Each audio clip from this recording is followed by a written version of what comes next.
Basketball is booming across Tasmania, and Hobart's northern suburbs are the epicentre of the sport's rise. The Glenorchy Revellers club currently has 51 teams and is forecasting that number to almost double next year. As a club, we need to sit down and work out whether we can actually take those children, because we just don't have the services and the facilities to actually cope.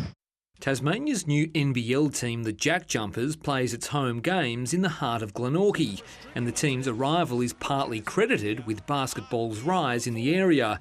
But the Revellers believe the impact of the Jack Jumpers is still yet to really register.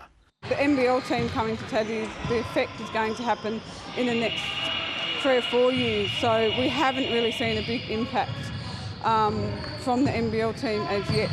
It's an ominous sign for Australian rules football, which has long been king in the traditionally working-class northern suburbs. There is a lot of football fever out here then? Oh yes. Yeah, it's been really good this year. We've had Peter Hudson out here this morning. Generational ties to the game remain strong at the area's largest primary school. My dad played footy, and also one of my pops did, and one of my pop is a trainer of the Claremont Seniors Football Club, so I've just been around footy my whole life.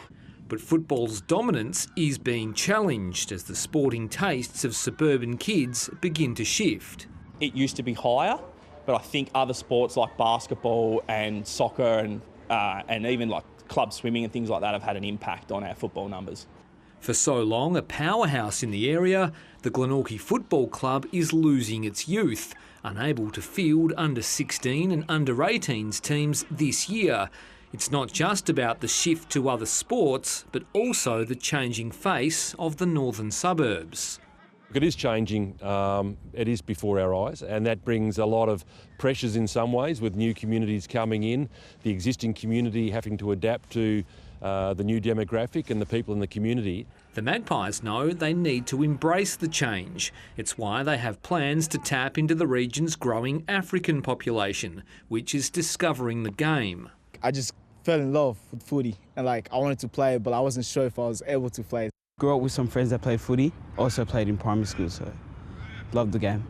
It's hoped these Guilford young college students can be the Magpies of the future. If we get that right, I think it's a natural fit with a lot of the African kids, that they'll find a place to come with schoolmates, but also find a sport that they'll fall in love with. According to new census data, the area's migrant population has spiked in the past 5 years, with a 6% rise in the number of Glenorchy residents born overseas.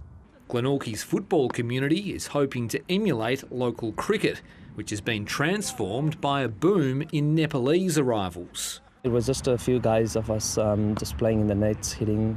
We all love cricket. And then a few guys became a dozen, and then now we're almost 24 players, 24 families actually coming together. Glenorchy may look and feel a little different, but the impact of sport in the suburbs isn't changing anytime soon. Rowbottom, ABC News.